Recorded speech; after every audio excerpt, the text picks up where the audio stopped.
Bonjour à tous et bienvenue dans cette nouvelle vidéo, j'espère que vous allez bien. Aujourd'hui on se retrouve pour une petite présentation d'un set Harry Potter qui est sorti l'été dernier. Il s'agit du set 76401, la cour de Poudlard, le sauvetage de Sirius. Est-ce la cour de Poudlard? Est-ce le sauvetage de Sirius? Est-ce les deux? Est-ce qu'il y aura un prochain la cour de Poudlard avec autre chose? Ne me demandez pas pourquoi Lego choisit des noms de sets aussi claqués. En fait dans ce cas-là, ça pourrait peut-être s'expliquer vu que le set il est pas super ouf. Et je vous propose d'ailleurs de vous expliquer pourquoi, mais cela juste après un bref rappel du contexte de la scène que tente de rejouer ce set. Alors la scène qui est censée reproduire ce set est celle qui se déroule à la fin du troisième volet de la saga, Harry Potter et le prisonnier d'Azkaban. On y voit Sirius, qui est emprisonné dans un cachot d'une des plus hautes tours de Poudlard, se faire donc secourir par Harry et Hermione. Puis ils s'enfuient tous les trois à dos d'hippogriffe pour finalement atterrir dans la cour de la tour de l'horloge, pour qu'après Sirius prenne les rênes de l'hippogriffe pour s'enfuir et se sauver. Il me semble même qu'il y a possibilité de rejouer la scène finale où Harry Potter s'envole à fond la caisse avec son balai de compète éclair de feu. Donc maintenant qu'on sait où, quand et avec qui, essayons de voir si ce set répond vraiment à nos attentes. Mais avant cela, attardons-nous quelques instants sur la boîte. Alors niveau packaging, il n'y a rien de nouveau, on est sur le même modèle depuis le reboot de la gamme en 2021. On a ici la déclinaison sortilège bleu, et je sais qu'il y a également une version de boîte avec le sortilège en jaune. Alors j'ai pas réussi à comprendre pourquoi il y avait deux versions. Est-ce en fonction des périodes de sortie des sets, ou encore du type des sets, ou bien même en fonction des films? J'ai pas réussi à mettre le choix de cette couleur en corrélation avec quoi que ce soit d'autre. Donc si l'un d'entre vous a la réponse, n'hésitez pas à me la donner en commentaire, franchement je suis preneur parce que moi j'ai pas réussi à trouver. Bon sinon, après comme d'habitude, on a une vue avant du set avec un récap des minifigs incluses à l'avant de la boîte, une vue arrière du set et un aperçu des fonctionnalités au dos de la boîte. Et pour ceux qui n'auraient pas encore toute la collection de Tile Choco Grenouille, ce set vous propose 2 chances de la terminer. Côté contenu, on a 3 sachets, une notice, une petite planche de stickers. L'hippogriffe Buck est par contre livré comme ça dans la boîte, donc sans sachet pour le protéger. J'avoue que c'est pas terrible. Niveau temps d'assemblage, 30 à 40 minutes suffiront à un maître constructeur pour assembler ce set. Sinon, côté construction, il n'y a vraiment rien que l'on n'ait pas déjà vu. Ça reste vraiment des constructions très basiques. Donc voici ces nouveaux modules une fois assemblés. Alors il n'y a clairement pas grand chose à dire dessus car ils sont vraiment très maigres en contenu. On a tout d'abord 2 petits modules construits en miroir qui servent à représenter les arches dans la cour de la tour de l'horloge. Il y a quelques petites pièces spécifiques comme les petites pyramides de Tan ou encore les grenouilles dorées là histoire de décorer un peu. On y retrouve aussi par endroits quelques pièces de feuillage afin de montrer que la nature a repris le dessus sur ce lieu laissé quelque peu à l'abandon.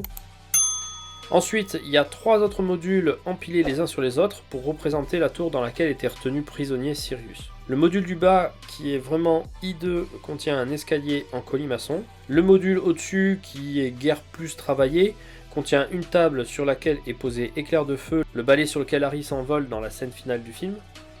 Et tout en haut, le dernier petit module qui est le cachot. Alors ce que l'on peut dire de ces modules, c'est qu'ils ne sont pas d'une beauté extraordinaire. On voit clairement que celui du bas est destiné à servir d'intersection entre différents modules. Il n'y a qu'à voir le nombre de briques techniques tout autour. Pour celui du milieu, je n'arrive pas trop à comprendre pourquoi les panels ont été mis à l'envers.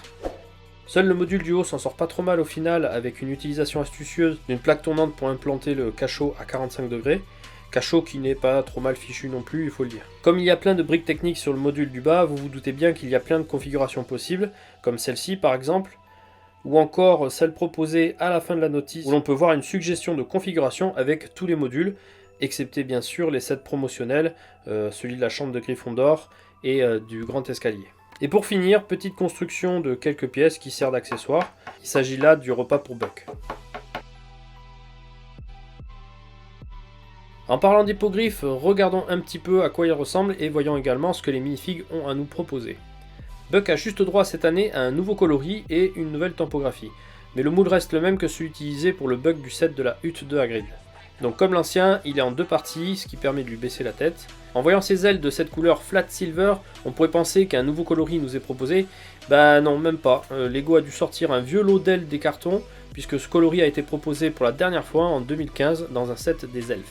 En attendant, cette hippogriffe reste très bien réalisée, mais entre nous, je préfère nettement le coloris de la version précédente. Côté minifig, on commence avec Harry Potter, qui nous offre ici pas grand chose de nouveau. La pièce de cheveux et les jambes ont déjà été vues maintes fois. Le torse un petit peu moins puisqu'il est disponible seulement dans les sets de l'infirmerie et de la cabane hurlante de l'année dernière. Seule la tête à double visage est exclusive. En effet, les deux visages proposés sont nouveaux, on en a un où Harry semble crier de joie, et un autre avec un petit sourire en coin. Pour Hermione, c'est le même sort que pour Harry, pièces de cheveux et jambes déjà vues, torse dispo dans les sets de l'année dernière, qui traitent du même film, et tête exclusive avec deux nouveaux visages, un où elle semble bien énervée et l'autre où elle a l'air plutôt inquiète. On termine avec Sirius Black qui a droit à un torse et des jambes exclusives. La tête est un petit peu moins répandue puisqu'elle est seulement dispo dans certains sets de 2022. Pour la pièce de cheveux, c'est du déjà vu et les fans de la licence Lego Star Wars auront certainement reconnu ici la chevelure de Cassian Andor. On notera que l'impression de la peau sur le torse est plutôt bien réalisée ici, chose qui n'est pas souvent le cas. Il est maintenant temps que je vous donne mon avis sur ce set. Alors en toute franchise, il ne vaut pas son prix. Si on fait un point côté nouveauté, on a quelques bouts de minifigs exclusifs, comme les têtes de Harry et Hermione. On a également le corps de Sirius Black, mais voilà, en soi, rien de dingue. Et puis c'est tout quoi, voilà, pour les nouveautés, juste ça. Au niveau des briques, c'est toutes des pièces déjà vues. Bon, et puis il faut dire ce qui est, les modules construits, ils sont pas ouf, ils sont assez maigres en contenu, et puis ils ont des finitions plutôt douteuses. En fait, le surcoût de ce set, il vient très certainement de l'hippogriffe. Un animal en une ou deux pièces implique forcément un surcoût, et qui est d'autant plus important si l'animal demande un moule très spécifique, comme c'est le cas avec cet hippogriffe. La preuve en est avec ce petit tableau récapitulatif que j'ai fait des sets sortis depuis 2018. Si je trie par prix par pièce ou par prix au kilo, du plus cher ou moins cher, les sets contenant des animaux sont en tête de liste. Les seuls intérêts de ce set sont qu'on va pouvoir obtenir une mini-figurine de Sirius en mode Azkaban, un hippogriffe, et quelques modules qui vont pouvoir permettre de donner un petit peu de profondeur au château une fois assemblé avec tous les éléments. Donc franchement, au final, je trouve que c'est cher payé pour ce que c'est, et je ne peux que vous recommander de le prendre moins cher. Et en plus, là, vu que c'est un set qui est sorti quand même il y a un petit moment, il se trouve donc chez tous les revendeurs, et vous pouvez déjà le trouver en fait à des prix on va dire un peu plus raisonnables. Donc ceci conclut cette petite review du set Harry Potter, la cour de Poudlard, le sauvetage de Sirius. Donc j'espère que la vidéo vous aura plu, si c'est le cas n'hésitez pas à me laisser un petit pouce bleu, ça me fera vraiment très plaisir. Je vous attends dans les commentaires pour qu'on en discute, pour que vous me donniez votre avis sur ce set. Et je vous dis donc à très bientôt pour une prochaine vidéo. Ciao les amis!